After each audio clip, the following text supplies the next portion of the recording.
Halo guys, Assalamualaikum warahmatullahi wabarakatuh. I am Tyas Panuntun from Group 3. We will discuss and talk about standardized testing. There are 4 members in our group. The first is Diah Sulistianingrum, the next is Fitria Dwi Hutami, and myself, Tyas Panuntun, and the last one, there is Sumayyah. The next page is outline. The first one, we will talk and discuss about advantage and disadvantage of standardized tests. And the second, we will talk about developing a standardized test. And the last one, we will presenting about standardized language proficiency testing. The next page is summary. Our group takes a summary that a good standardized test is the product of thorough process of empirical research and development that may extend beyond the simply establishing standards or benchmark. Standardization can also mean the use of systematic procedure for administration and scoring. Further, many standardized tests, especially large-scale tests, are non-referenced that the goal of which is to place test takers on a continuum across a range of scores and to differentiate test takers by their relative rankings. And the next is characteristic of a standardized test. There are 4 characteristics of a standardized test. The first is standards-based, and the second is product of research and development, and the third is systematic scoring and administration procedure, and the last one is referenced to norms. Many people are under the incorrect impression that all standardized tests consist of items that have predetermined responses presented in a multiple choice format. Also, is it true that many standardized tests conform to a multiple choice format? By no means is multiple choice a prerequisite characteristic. A multiple choice format provides the test producer with an objective means for determining correct and incorrect responses, and therefore is the preferred model for large-scale tests. However, standards are equally involved in many human-scored tests of oral production and writing, such as the speaking section of IELTS and the writing section of the test of TOEFL. The first outline of this presentation is about advantage and disadvantage of standardized tests. The first advantages of standardized tests is readily available product. This makes easier and give teacher more free time because it has already available for test product that previously been approved. The second is easily administered to larger group. The administration of tests itself to larger group can be reached within indefinite period of time. The third one is streamlined scoring and reporting procedure. The benefits from this make the result available to various stakeholders. And the last advantage is previously validated product in many cases. As already stated at point number 1, the content and wordness of tests must be selective, valid, and have a good quality. From the advantage of standardized tests above, it could be determined that the standard test properly assess all the students well. In addition to some point of disadvantage standardized tests, the standardized test itself has some disadvantage too. The first disadvantage of standardized tests is possibly inappropriate use of such a test. The content of the test must be neutral and does not contain any sensitive content such as social, political, or racial issue. The second disadvantage is potential test biases. Biases is often used as standard test result to predict the performance of students who previously had few educational results. The test scores reflect social inequalities and sometimes can punish students who lack privilege. And the third one is indirect testing might not elicit a good sample of performance. And the last disadvantage is multiple choice format have the appearance of authority. Many people consider multiple choice too easy and the instruments are valid and reliable when they actually do not know the proper of validation the instrument. The next one is developing a standardized test. So before we're making this test, there are several steps that we can do. The first one is determine the purpose and objective of the test. So as you can see, there are 5 different standardized tests and listed in the table 5.2 that are used to exemplify the process of standardized test design. The first one is Test of English as a Foreign Language, Educational Testing Service, then International English Language Testing System, Pearson Test of English Academic, Michigan English Language Assessment Battery, and Composition for Multilingual Student Placement Test. So the first 4 tests are designed to evaluate the general English ability of those whose native language is not English and targeting the 4 skills of listening, speaking, reading, and writing. And they are frequently used to help institutions of higher learning make decisions about English language proficiency of international applicants of admissions. And the notable differences among the first 4 test batteries are their sponsoring agencies and their target audience.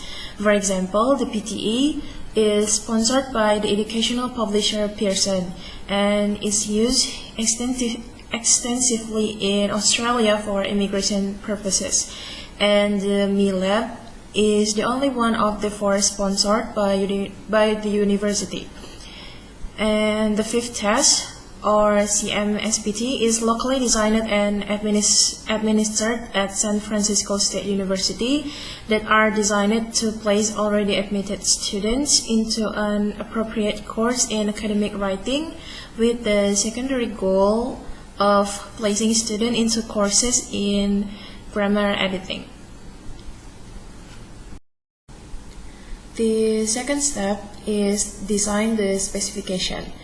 So, before specs can be addressed, comprehensive research must identify a set of constructs underlying the test itself. On construct validation, laying the foundation during this stage can occupy weeks, months, or even years of effort. And standardized tests that don't work are often the product of short-sighted construct validation. To illustrate the design of the test, we focus on the TOEFL. Construct validation for the TOEFL is carried out by the staff at the Educational Testing Service under the guidance of a police council that works with a committee of examiners. Dozens of employees are involved in a complex process of reviewing current TOEFL specification, commissioning and developing test tasks and items, assembling form of the test, and performing ongoing exploratory research related for formulating new specs. And because the TOEFL is a proficiency test, it should be made clear that many assessment specialists prefer the term ability to proficiency and to speak of language ability as the overarching concept. So it can be said that specification have to do with the structure of the test. For another example, a test can have a multiple choice, short answer, essay, fill in the blank, etc. And the structure of the test needs to be determined in order to decide what types of item to create. And most standardized tests are primarily multiple choice because this is due to the scale on which the tests are given. However, some language tests are including a writing component as well. The third step is design, select, and arrange test task or item. Once specifications for a standardized test have been stipulated, the often endless task of designing, selecting, and arranging item begins, and the specs act much like a blueprint in determining the number and types of item to be created. So as you can see in the sample from the IELTS academic reading section for an illustration of the construction of task and item. So for example, let's assume that the specs for this reading test included an initial reading of approximately 750 words, followed by some true or false questions and multiple choices questions using a mix of comprehension, inference, and implication. Then, the 13 questions will assess a number of grammatical, lexical, rhetorical, and semantic parameters, and presumably with a certain proportion of attention to each of the parameters. So, in the case of a test like IELTS or any validated standardized test, before any such item are released in published form, they are pre-tested on sample audience and scientifically selected to meet difficulty specification within each subsection and section, and on the test overall. So once the structure is set, it is now necessary to develop the actual items for the test, and this involved a lot with item response theory and the use of statistics. And there is also a need to ensure that the item measures the actual construction or constructs of the subject domain. Another example is TOEFL. The TOEFL must be sure that it is really measuring language skills, and this is done through consulting experts as well as statistically analysis to know for certain they are measuring English proficiency, and the items come from a bank and are tested and retested. The fourth step is make appropriate evaluations of different kinds of items. The concepts of this item, such as item facility, item discriminations, and item difficulty. The principle of practicality and reliability are prominent, along with the concept of facility. Practical issues in such items includes the clarity of directions, timing of the test, ease of administrations, and how much time is required to score responses. And reliability is a major player in instances in which more than one scorer is employed, and to a lesser extent when a single scorer must evaluate the test over a long span of time. To illustrate this stage in designing a standardized test, consider to the CMSPD at San Francisco State University. In the case of the open-ended responses on to written tasks on the CMSPD, a set of judgment must be made, and some evaluative impression of the effectiveness of prompts and passages are gained from informal student and scorer feedbacks. Both types of feedback were formally solicited through questionnaires and interviews, and their information proved to be invaluable in the revisions of prompts and stimulus reading passages. And after its administrations, the teacher scorers provide informal feedback on their perceptions on the effectiveness of the prompts and the reading. Okay, for the step 5 is specify scoring procedure and reporting formats. A systematic assembly of test items in pre-selected arrangements and sequences, all of which are validated to conform to an expected difficulty level, so should yield a test that can be scored accurately and reported back to test takers and institution efficiently. For an example of scoring procedures, let's take a look at the University of Michigan's ME Lab. Yes, ME Lab. That standard form of the test is divided into three parts.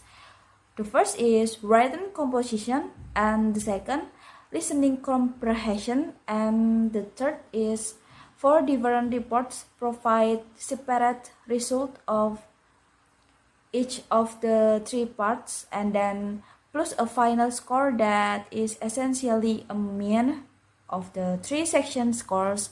An additional option available at select test centers is a speaking test, and the scores is provided for the speaking test where applicable. So how are those scores calculated? In the part 2 and 3 are multiple choice items and are machine scored. Part 1 is a composition that involves 2 and sometimes 3 human scores who use a rubric to achieve a final result. This rubric found on the MeLab website or MeLab website is reproduced here, as you can see in the PowerPoint. Yes. For the speaking test, the test taker participates in the one-on-one conversation with a MeLab examiner for 15 minutes, during which time standard prompts are given. And then the test taker is judged on 6 criteria. The first is fluency, the second is intelligibility, next conversational development, and then conversational comprehension and vocabulary. The last one is grammar. The examiner used the rubric found in the table 5.4 to assign a final score ranging from a high of 4 to a lower of 1. The two rubrics mentioned give you an idea how a standardized test, often thought to be objective and needs black and white answer, can be standardized but still include some element of human judgment. So it can be standardized because of both its adherence to standard and its specific scoring criteria. Yes. The sixth step is perform ongoing construct validation studies. From the above discussion or previous discussion, it should be clear that no standardized instrument is expected to be used repeatedly without a rigorous program of ongoing construct validation. Any standardized test, once developed, must be accompanied by systematic periodic corroboration of its effectiveness and by step towards its improvement from administration to administration. This rigor is especially true of tests that are produced in equated forms, that is, forms that are reliable across several administrations. Yeah, and next, all of the tests we've examined here include programs of construct validation, especially in view of the need to periodically produce new forms of the test. The next one is standardized language proficiency testing. Tests of language ability presuppose a comprehensive definition of the specific competence that encompass overall language ability, but also affected by instructional goals like ability for assessment purpose. Swain and 1990 offered a multidimensional view of proficiency assessment by referring to three linguistic traits. Three linguistic traits such as grammar, discourse, and sociolinguistic. which is three linguistic ini can be assessed by means of oral, multiple choice, and written response. And what is the goals of konsep SWIN ini? Nah, goals-nya itu serve an operational framework for constructing proficiency assessment. Definition of ability according to ACTFL.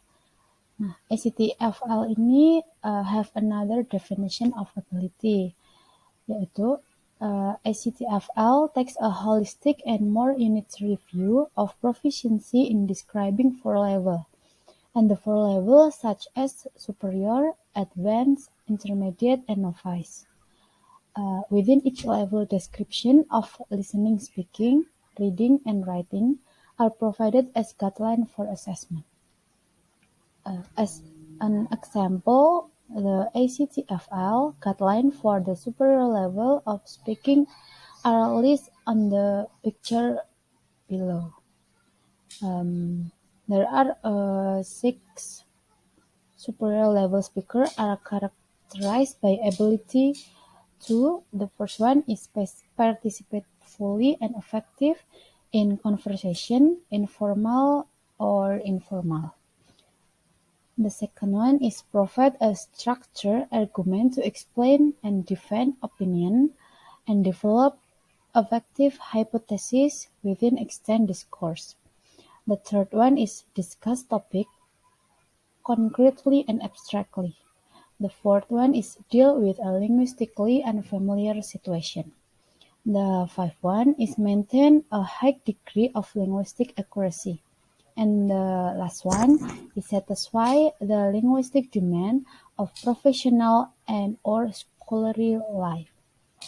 Based on suggests from Bahman that the ACTFL model may in its claim to be able to provide a single global rating of general language ability for a test taker, mask the dynamic nature of communicative language ability.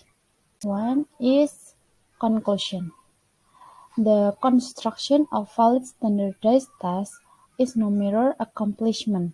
First, a standardized test should specification alone, as this chapter illustrates, require a sophisticated process of construct validation coupled with consideration of practically the constructor of item and scoring or interpretation procedure may require a finally with a caution and painstaking attention to all the details of construction, and the end product can result in a cost-effective, time-saving, and accurate instrument.